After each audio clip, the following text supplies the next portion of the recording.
Halo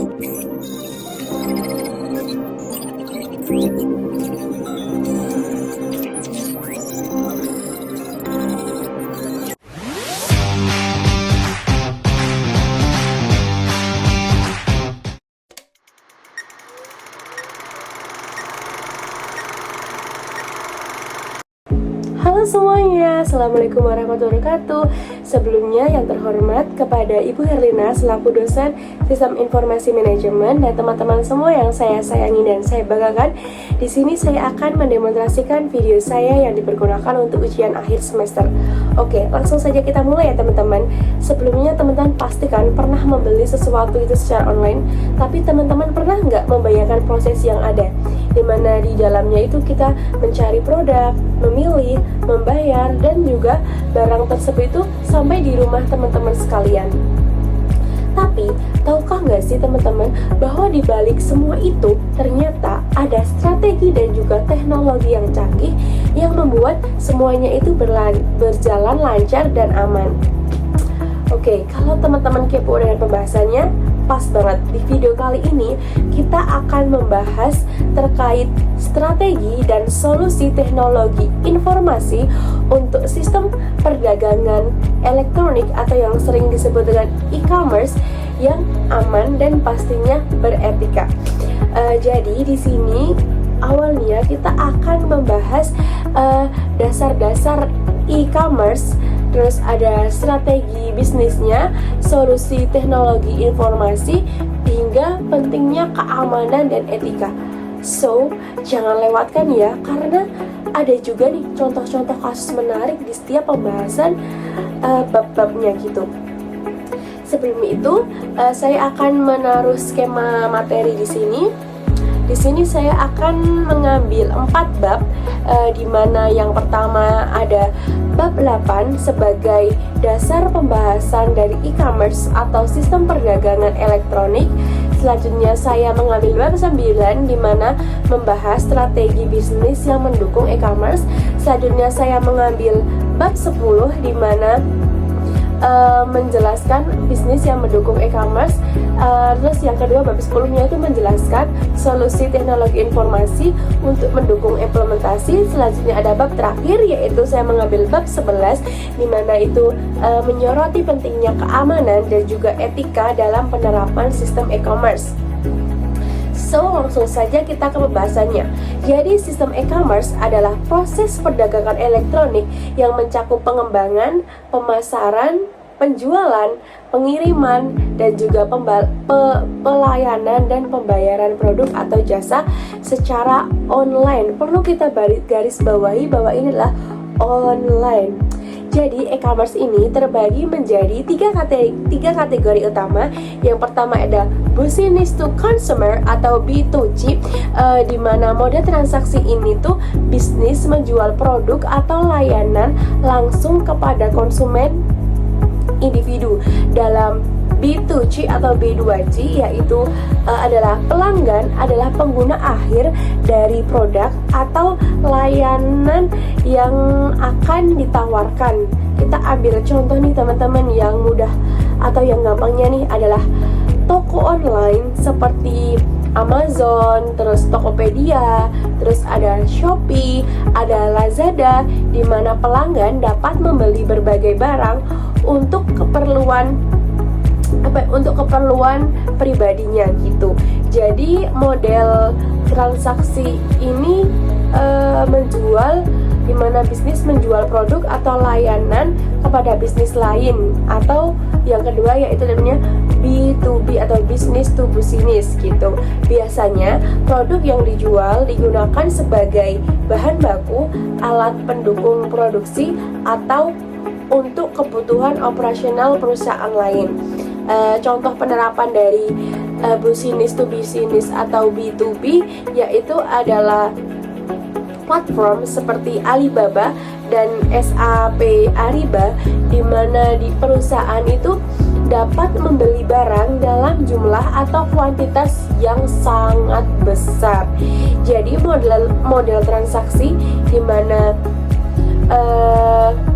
yang ketiga yaitu consumer to consumer, di mana model transaksi di mana individu menjual produk atau layanan kepada individu lain yang biasanya melalui platform pihak ketiga yang menyediakan fasilitas untuk transaksi tersebut. Contoh dari customer to customer atau C2C yaitu OLX, eBay, dan Facebook Marketplace, di mana pengguna itu dapat menjual barang bekas atau layanan langsung ke konsumen lain. Selanjutnya kita akan membahas ke pembayaran elektronik, masih berhubungan dengan e-commerce, di mana pembayaran yang cepat dan aman adalah kunci keberhasilan. Jadi ada beberapa metode di pembayaran elektronik seperti yang kita kenal. Yang pertama ada digital wallets atau e-wallets, atau bahasa Indonesianya itu dompet digital seperti OVO, GoPay, PayPal, dan Dana, di mana memudahkan para pengguna untuk melakukan pembayaran tanpa adanya uang tunai. Selanjutnya yang kedua ada cryptocurrency, di mana beberapa platform internasional tuh mulai menerima cryptocurrency seperti Bitcoin dan Ethereum sebagai metode pembayarannya. Keamanan pembayarannya, teknologi seperti tokenisasi dan 3D Secure membantu melindungi data pelanggan selama transaksi.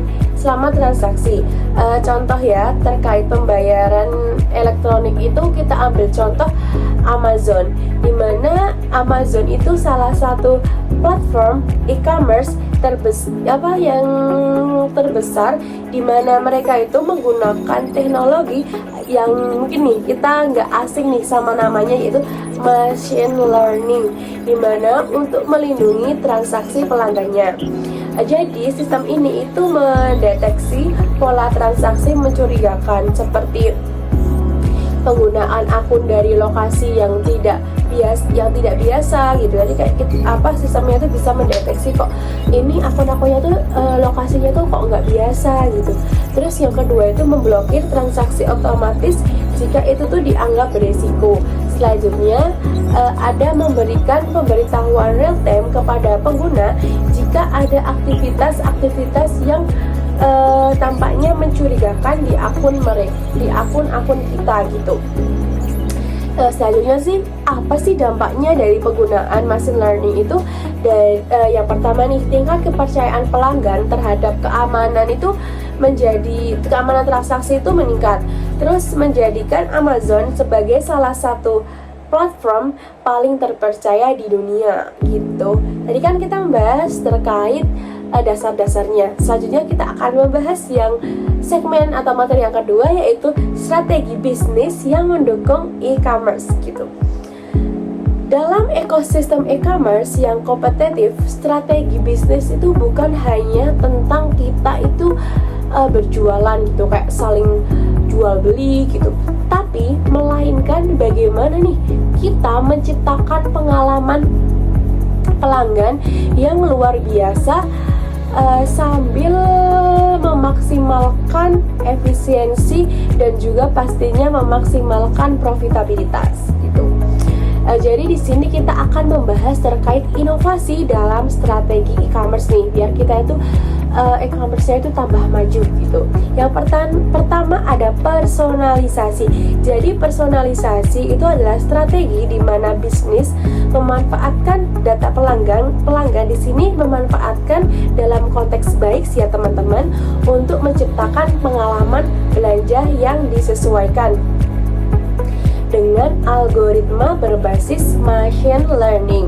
Jadi perusahaan itu dapat memahami preferensi pelanggan dan juga memberikan rekomendasi produk yang relevan. Nih, kita ambil contoh yang sering banget kita implementasikan di hidup kita, yaitu adalah Netflix, di mana Netflix menggunakan data tontonan kita untuk merekomendasikan film atau serial yang sesuai dengan selera kita sebagai pengguna, sehingga dapat meningkatkan retensi pelanggan. Contohnya dalam e-commerce, kita ambil contoh lagi nih teman-teman, yaitu ada Shopee yang sering kita gunakan, di mana dia menggunakan pola belanja pelanggan untuk menampilkan produk yang mungkin dikatakan menarik bagi mereka gitu. Selanjutnya ada penguasaan rantai pasokan. Jadi ini tuh sangat penting dalam e-commerce, di mana rantai pasokan yang efisien itu menjadi elemen penting dalam kunci keberhasilan e-commerce yang tadi saya sudah jelaskan. Terutama untuk apa sih? Terutama untuk pengelolaan inventaris dan pengiriman barang yang cepat. Apa aja sih metode-metode yang bisa diimplementasikan? Yang pertama nih, kita bisa menggunakan Internet of Things atau yang sering kita dengar dengan IoT, di mana IoT memungkinkan perusahaan untuk memantau inventaris kita itu secara real time gitu, sehingga mengurangi risiko kekurangan atau mungkin bisa kelebihan stok. Langsung saja nih kita bahas contohnya gitu, biar kita tidak kelamaan. Jadi dengan IoT, gudang dapat secara otomatis itu memperbaharui status inventaris dan memesan ulang barang ketika stok barangnya itu sudah menipis gitu. Selanjutnya yang kedua ada robotika di gedung. Tadi kan IoT, sekarang kita robotika di gedung, di mana robot ini membantu mempercepat proses pemesanan dan juga dapat meningkatkan efisiensi operasional. Kita langsung ambil ke contohnya. Mungkin ya teman-teman ya udah nggak asing ya dengan robotika ini.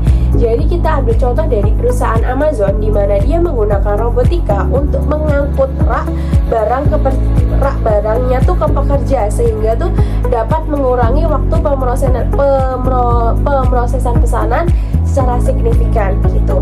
Selanjutnya ada teknologi namanya transformasi digital. Ini pernah dibahas teman-teman sebelum UTS, di mana transformasi digital itu memungkinkan perusahaan e-commerce untuk mengadopsi teknologi terbaru demi mendukung operasional dan juga menciptakan keunggulan kompetitif. Jadi apa aja sih yang dibahas di transformasi itu? Yang pertama nih ada cloud computing. Ini adalah platform seperti Microsoft Azure atau Amazon Web, atau yang sering kita dengar dengan singkatan AWS, di mana dia itu memungkinkan perusahaan untuk mengelola data secara efisien dan juga memastikan website tetap stabil selama terjadi lonjakan. Jadi selama terjadi permintaan yang sangat banyak atau sangat deras gitu. Misalkan kita ambil contoh selama festival belanja seperti Black Friday, cloud computing ini membantu e-commerce menangani jutaan transaksi dalam waktu singkat tanpa gangguan. Atau misalkan ya kita nggak yang kita sering dengar kan ada lonjakan tuh kayak misalkan 11-11, 12-12 itu kan mesti banyak lonjakan gitu.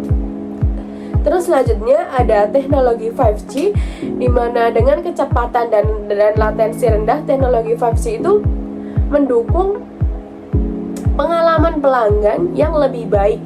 Seperti kita itu dapat menonton video produk yang berkualitas tinggi atau real time gitu. Selanjutnya apa sih dampak dari penggunaan itu?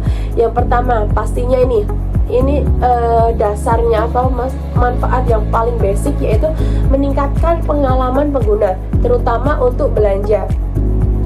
Selanjutnya kita ke kasus yang general yang kita tadi udah bahas, di mana Zalando sebagai platform fashion terkemuka di Eropa adalah contoh sukses penerapan dari strategi berbasis teknologi yang kita udah bahas, di mana dia itu yang pertama yang kita tadi udah bahas ada penggunaan AI, di mana Zalando menggunakan algoritma AI untuk menganalisis tren mode secara real time dan juga dapat membantu mereka yang menyesuaikan lah inventaris dengan kebutuhan pasar.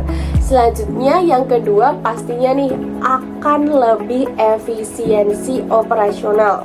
Jadi platform ini memanfaatkan data untuk merencanakan kampanye pemasaran yang lebih tepat sasaran gitu. Jadi kalau misalkan sasarannya Gen Z ya Gen Z, Gen X ya Gen X, Gen milenial ya Gen milenial gitu, untuk meningkatkan efisiensi biaya dan efektivitas pemasaran gitu teman-teman. Terus apa sih hasilnya teman-teman? Jadi hasil dari penggunaan itu tuh dengan pendekatan ini Zalando itu berhasil meningkatkan kepuasan pelanggan dan juga mempercepat rotasi stok barangnya gitu. Oke, tadi kita udah membahas 2 materi ya teman-teman.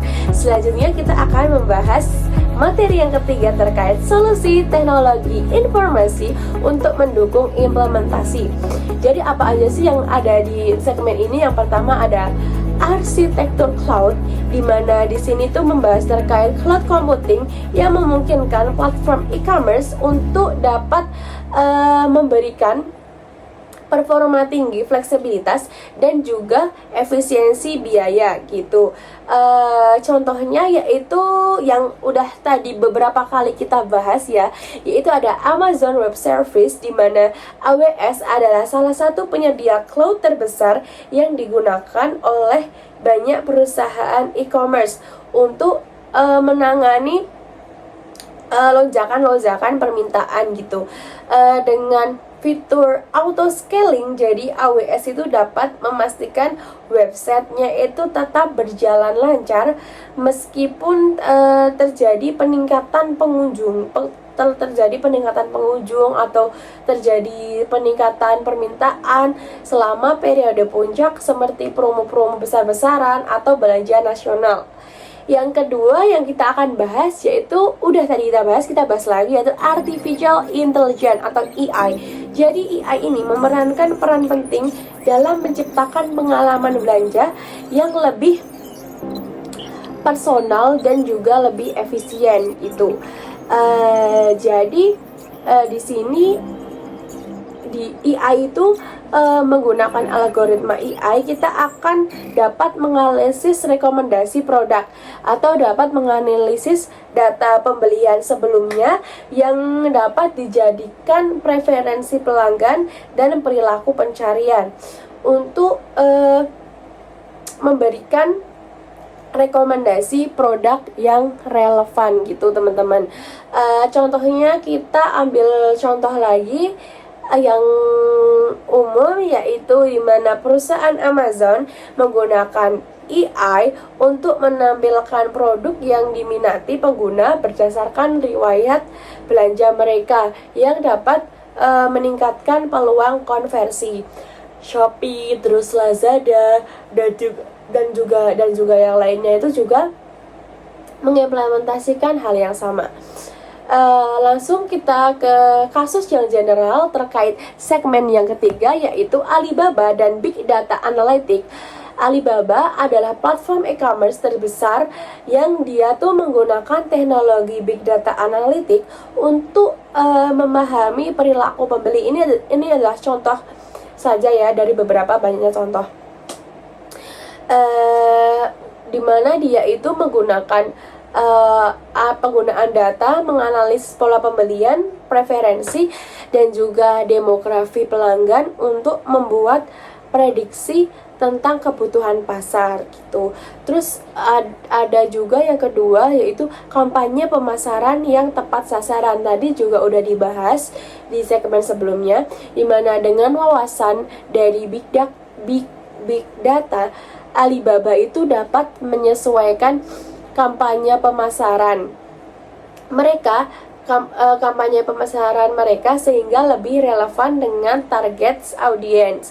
Jadi apa sih dampaknya dari pengimplementasian atau pendekatan ini? Dampaknya itu peningkatan retensi pelanggan, optimalisasi stok produk. Nih, selanjutnya teman-teman kita akan bahas materi yang terakhir yang tidak kalah penting, yaitu pentingnya keamanan dan etika.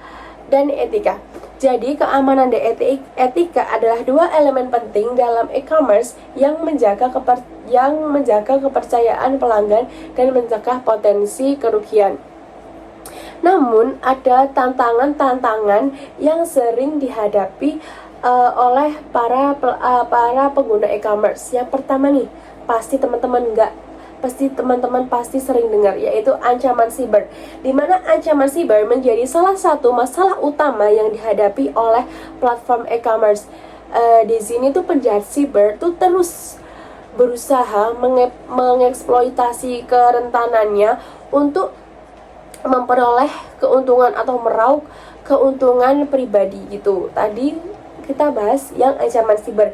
Yang kedua yaitu ada phishing, di mana phishing itu merupakan penipuan yang dilakukan melalui email palsu atau situs web yang meniru situs e-commerce asli gitu. Jadi dia tuh kayak meniru e-commerce asli gitu. Dengan tujuan yaitu untuk mencuri informasi pribadi, misalkan nomor kartu kredit atau nih bisa parahnya yaitu password nomor kartu kredit kita gitu. Contohnya, contoh kasusnya nih, email yang terlihat seperti berasal dari platform e-commerce mengarahkan pengguna untuk memasukkan informasi sensitif. Terus tadi yang kedua, sekarang kita ketiga ada ransomware gitu. Jadi ransomware itu jenis serangan yang mengenkripsi data penting perusahaan dan meminta tebusan agar data tersebut itu bisa dikembalikan. Contohnya nih, kasus-kasusnya itu kayak beberapa perusahaan e-commerce itu tuh e-commerce yang besar tuh mengalami serangan ransomware yang menghentikan operasional mereka, yang dapat menghentikan operasional mereka sementara waktu. Oke, ini kita kan tadi sudah membahas ancaman. Selanjutnya kita membahas tentang perlindungan privasi data. Jadi, perlindungan data pelanggan menjadi sangat penting mengingat banyaknya informasi pribadi yang dipertukarkan dalam e-commerce sendiri. Di mana di sini ada regulasi perlindungan data, ada GDPR atau General Data Protection Regulation, di mana regulasi yang berlaku di Uni Eropa ini melindungi privasi data pelanggan dan memberikan hak penuh kepada konsumen atas data pribadi mereka. Terus ada yang namanya UU PDP. Jadi UU PDP ini adalah singkatan dari Undang-Undang Perlindungan Data Pribadi. Di negara kita ini, di Indonesia, UU PDP mengatur cara perusahaan di mana dia harus mengelola dan melindungi data pribadi penggunaannya gitu. Selanjutnya kita akan beralih ke isu etika dalam e-commerce. Selain aspek keamanan, perusahaan juga harus mempertimbangkan masalah etika nih dalam e-commerce gitu. Jadi etika itu sangat-sangat penting untuk menjaga hubungan yang sehat dengan pelanggan. Yang pertama nih, kita akan membahas tentang etika, yaitu transparansi penggunaan data. Jadi ini tuh perusahaan harus dengan jelas mengungkapkan bagaimana nih data pelanggan itu tuh digunakan gitu, seperti untuk tujuan pemasaran atau mungkin untuk analisis gitu. Jadi tuh pengguna tuh harus diberikan pilihan untuk untuk menyetujui atau menolak penggunaan data-data mereka gitu. Kita beralih ke contoh langsungnya ya, dimana contoh langsungnya itu penggunaan data untuk pengiklanan yang lebih terarah harus dilakukan dengan persetujuan pelanggan terlebih dahulu gitu. Oke, kita akan membahas secara general kasus nyata dan untuk closing di video ini, di mana kebocoran data penggunaan Shopee tahun 2021, yaitu pada tahun 2021 Shopee salah satu platform e-commerce terbesar di Asia yang mengalami kebocoran data yang melibatkan informasi pribadi pengguna termasuk alamat email, terus nomor telepon, dan masih banyak lainnya. Jadi kasus ini tuh memicu perdebatan yang sangat besar mengenai tanggung jawab perusahaan dan juga tanggung jawab perusahaan dalam melindungi data pelanggan dan meningkatkan transparansi terkait kebijakan privasi mereka. Jadi apa sih dari dampak dari kasus Shopee tahun 2021 itu? Yang pertama nih, kasus ini meningkatkan kewaspadaan di kalangan pengguna dan mendorong perusahaan untuk yang istilahnya itu memperbaiki sistem keamanan mereka. Jujur saja waktu informasi ini ada, saya juga termasuk pelanggan yang juga was-was kalau misalkan kejadian itu terulang lagi. Terus di sini respon perusahaannya itu apa? Jadi dia tuh Shopee meningkatkan protokol keamanan mereka dan berkomitmen untuk lebih transparan dalam pengelolaan data pribadi pelanggan. Jadi dia kayak transparan gitu loh penggunaan datanya, jadi pelanggan juga tahu gitu. Kita closing di video kali ini dengan tidak lupa menutup kesimpulan di mana e-commerce adalah ekosistem yang kompleks di mana strategi bisnis, teknologi, informasi, keamanan, dan etika adalah saling terkait. Kita telah mempelajari nih bagaimana e-commerce bekerja, terus bagaimana nih strategi bisnis untuk mendukungnya, dan solusi apa sih yang teknologi informasi yang digunakan, hingga yang tidak kalah penting yaitu keamanan dan etika dalam pengelolaannya. So, terima kasih yang teman-teman semua yang sudah menonton video ini. Jika kalian merasa video ini bermanfaat, jangan lupa untuk like, share, subscribe, dan untuk selalu mendukung channel ini. Bye bye semuanya, terima kasih. Wassalamualaikum warahmatullahi wabarakatuh.